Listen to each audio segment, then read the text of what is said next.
You're experiencing the Authentic Chaos podcast, an exploration into our inner selves and journeys of self-discovery. This is the travel edition of Authentic Chaos. I'm recording from beautiful Bangkok. It is a beautiful 85 degrees at about 10:30 a.m. In March, and it's hot, it's humid, it's lovely. And I've been while I've been traveling, I've been reflecting a lot. I find that traveling is a great way for me to reconnect with a lot of my own thoughts and reflect on some things that I've been kind of thinking about through the past couple weeks. And one thing that I've really been reflecting on and that really came to a head last night was the thought on growth. So I was gazing at the night sky here in Bangkok, and there was nothing. It was just an empty sky. There was like a pale red dot in the distance, but ultimately there was nothing else. And it kind of made me feel alone, like there was nothing else out there in the universe. And that really got me thinking about the consequences of growth. We hear about the importance of growth, and it's both in terms of capitalism on a global level, where we need to grow in order to keep getting better and better and to improve things for people, supposedly. And then we even hear about it a lot on the personal level. So growth mentality is a hot new thing, where we want to keep getting better and better. But the question that we don't ask ourselves is, for what? What is the end goal? What is the end goal of this endless growth? Can we sustain this endless growth? Now, I want to talk first about capitalism, because I think that is an easier aspect to understand for people, but then I will tie this down back to the personal aspect of a growth mindset. So in capitalism, when we're growing, we only have finite resources available. For instance, let's talk about water. Water is crucial for human survival. It is one of our basic needs. Human civilizations have been built around water. When we were first tribes and small communities, we would gather around places of water, not because they were ports of commerce, but because it was nourishment, because we could use it, because that's where animals would come, that's where we could grow plants. It was necessary for our survival. And then as we kept growing and growing, and we turned them into ports, and now port cities are still some of the biggest cities because of that need for water. It is a crucial component of our society. But capitalism abuses that. Now we're finding water sources are getting polluted. Because of climate change, there's less and less fresh water to go around. And as we're growing and as we're populating the world and adding more people, there's less and less water to go around. And so what are we trying to do? But capitalism is telling us we should keep growing. We should keep looking forward. Don't look at the past. We'll fix the water problems later. We need to keep going forward. But is that really a sensible thing to do? I look here in Bangkok and I see tall skyscrapers, and but in addition to those tall skyscrapers, you see juxtaposed these any areas where people are trying to live. Normal people are trying to live. And so there's clearly, this isn't working for anyone. As you don't even have to look in another country like Bangkok. You can look at your own country. You can see that we are using people as a resource. We are letting the working class suffer and using as much resources from them as possible in order to prop up this system of growth, this endless cycle of growth. But where does it end? Where it either ends with us finding a state that we're happy with and staying there and trying to bring everyone to that state, or it ends with us using up our resources and hitting a wall. And so I talked about the night sky too. Even that is a resource that we could consider. People used to be able to see all of the stars in the sky no matter where they were. Now I've read a statistic that about 80% of Americans can't see many stars in the night sky anymore. And this is getting worse and worse. And it's not just in cities. Even in less populated areas of the world, there's fewer and fewer spots to see the Milky Way. And one of my fears is that it will no longer be a resource for the working class to see the sky. It will no longer be possible for the poor to see the sky because they'll need to live in cities. They'll need to do the work. They'll need to provide the value for the capitalists, for the rich and powerful. They will be able to see the sky. You can see this all over the place. In America, these big corporations like BlackRock and like big billionaires are buying up farmland, buying up this rural land because they recognize the importance of land. And this has been a consistency in imperialism and in capitalism of consuming as much land as possible and holding it in fewer and fewer hands. And so it's not too, I don't think it's too crazy to say that we could get to a point where we will no longer see the sky, or we will no longer be able to afford to see the night sky. So it's fun and good to think about capitalism and maybe, but what can we do about it? And fair, it feels pretty rough. It feels like there isn't much we can do about it. But there are some interesting philosophies around concepts like degrowth that I've been kind of looking at, and not like too deeply yet, but the idea behind degrowth is the idea that maybe we've grown too fast, maybe we've grown too much, maybe we need to respect the resources we have available to us and kind of give back to the people that we've tarnished, give back to the the land that we've totally decimated, give back some of this wealth that we've generated, because where's this wealth going? It's not going to the working class, it's not going to the land, it's not going to the human community, it's going into the hands of fewer and fewer people. And that's not right. That's not how our species should be. So how can I promised that I would bring this back to growth mindset. And so let's talk about that. In growth mindset, you have a very similar philosophy as capitalism, this pushing for infinite growth. And that has recently been bugging me. In the past, I thought it was great. The idea of always getting better sounds fantastic. Who doesn't want to become the perfect selves? And of course, perfection is impossible to meet, so you've just got to keep growing and growing and growing forever. But there's a consequence to that. And it's a consequence that the growth mindset people don't really talk about. And it's that it's easy to not be happy while you're growing. How many of us feel discontent that they're not at the state that they want to be at, and yet don't know what state they want to get at? Or if they do get to that state, find that there's another state they want to get at. They would constantly want to grow. How many of us are happy with ourselves while we are still growing? How many of us know what our personal happiness is? Or is this just a treadmill that we're trying to do? We find a part of ourselves that we don't like, and we say, we've got to get rid of it. We've got to push it aside. And you know what? We could argue that we're doing the same thing in capitalism as we are here. We find things that we don't like. We find dirt. We find trash. We push it aside. We push it into the ocean. We take it out of sight. And in our personal lives, we find something that we don't like. Maybe we have a quirk we don't like. Maybe I know for me, sometimes I get I get kind of into a gambling mindset.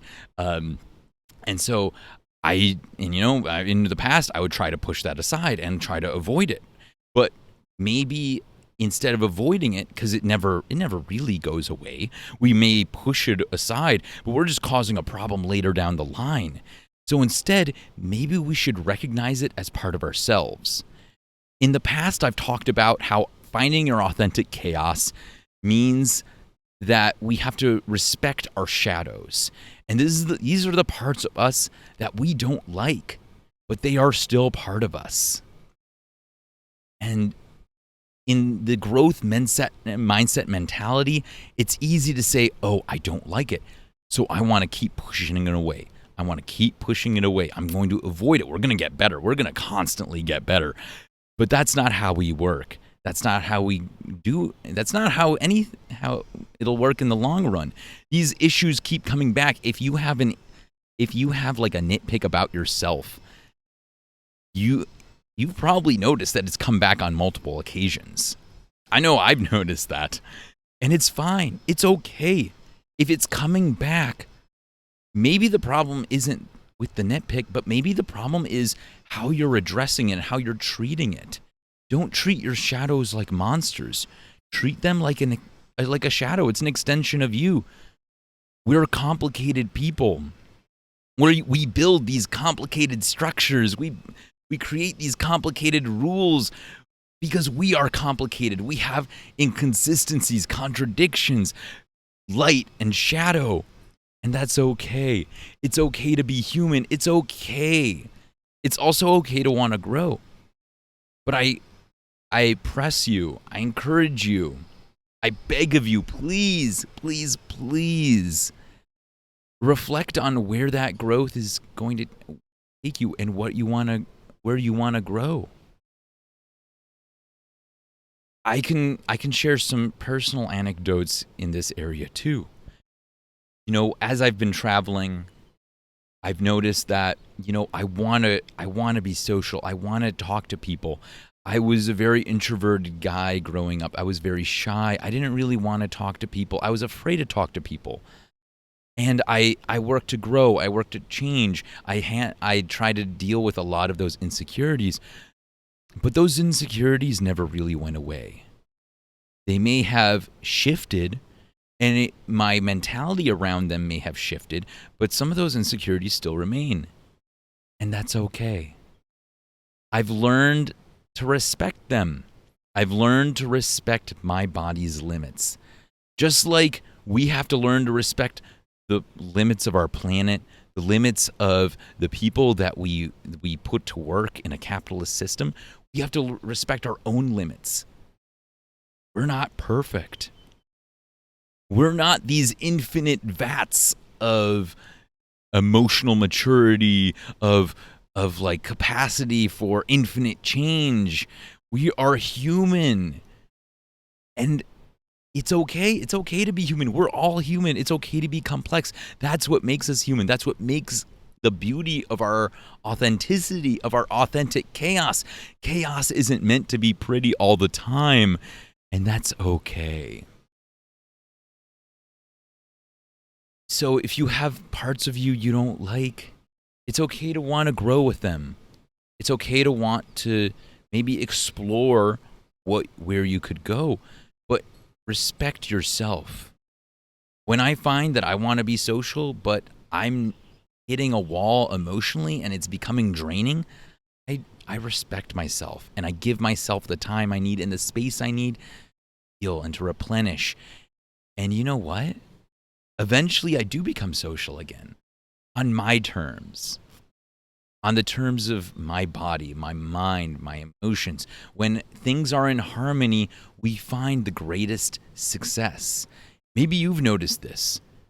If you've ever had a friend who's tried to push you to doing something, like maybe talk to an attractive person at a bar, and it was awkward because you didn't know what to do exactly, but maybe you found similar moments where you didn't get pressure to do it, but the stars aligned, or your heart and your soul and your mind all aligned, and you clicked. You didn't have to think about it. You were just being you. And we talked about this with Akash when we talked about confidence in dating. And it's an excellent example of this. I think it's an excellent example to prove this point of you don't want to push yourself. You don't want to push yourself to the limit all the time, because if you keep pushing yourself to the limit, at some point you will find your limit and it will break. It will break you. It could break you. Instead, try to respect your limits.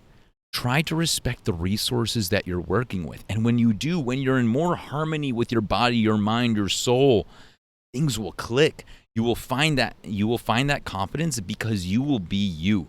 You will be authentic. You will be vibing, and people love that vibe. We are attracted to people that are in harmony with themselves. You're not doing yourself any good by constantly trying to grow, constantly beating yourself up for not being better, not talking to that person that you wanted to talk to, not getting the grades you want to, not getting the promotion you wanted to. It's okay. Reflect on what you want. Reflect on what your actual goal is. Because growth is not really a goal. Growth is a journey, sure, but it's important to know what will make you happy, and happiness should be your goal. Fulfillment should be your goal. It should be your guiding star, your north light. Sorry, your north star, your guiding light. And when you do find that, the journey becomes much more enjoyable. I don't think so much about what I need to do to grow or if I'm constantly growing. Instead, now I think about what makes me feel right, what feels right to me. And when I do that, I feel more balanced, feel harmonious. I feel lighter on my feet, like both figuratively and sometimes literally. I feel more confident, more sure of what I'm doing. I'm less afraid to take risks because I know that that I will be there to support me for those risks. My mind and my body and my soul, my emotions, they will all show up because I am not pushing myself to the extra limit. I am working within this harmonious bound, this harmonious cycle. And if that means some days I'm going to just go home early and sleep, that's fine. And if it means some days I'm going to be out until like 3, 4 a.m. partying, that's fine too. And if it means I'm going to book a spontaneous trip like I kind of did for this trip, that's great too. And if it means I'm going to just spend a year just sitting settled, that's fine too. The point is respect. Just like we as a society, we recognize we need to respect our planet. We need to respect our people. We need to respect the limits of this constant, infinite growth.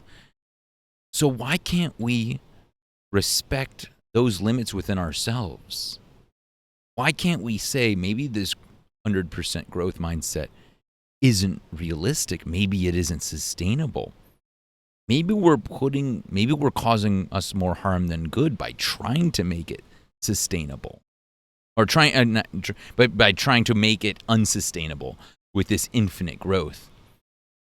Maybe we should look for how do we make, instead of a growth mindset, a harmonious mindset. Grow when it makes sense, but also sit still when it makes sense. Listen to yourself. Listen to your mind. Listen to your heart. Let them all be in harmonious balance. And when they are, the chorus that they will create, the sounds they will create, will manifest within you. You will vibe on a way that will be felt by others. Your aura will be extended to others. It can help you create more loving relationships with yourself and with others, and just makes you feel less alone. I used to feel very alone in this world, just like I was when I was staring at the stars, or the lack of stars. But I know I'm not alone, because ultimately we're all in this crazy life together. We're all dealing with these insecurities of loneliness, of feeling small, of feeling disconnected from everyone, of wanting to find our inner happiness, our authentic chaos. And so I will end this by saying, you have this power within you. Just like I've been working to find this, and I've been finding this through my own journey, you can find it too. But instead of focusing on growth, focus on harmony. find that harmony and find your happiness. That's all I have for today. Thank you so much for listening. And as always, embrace your chaos with kindness.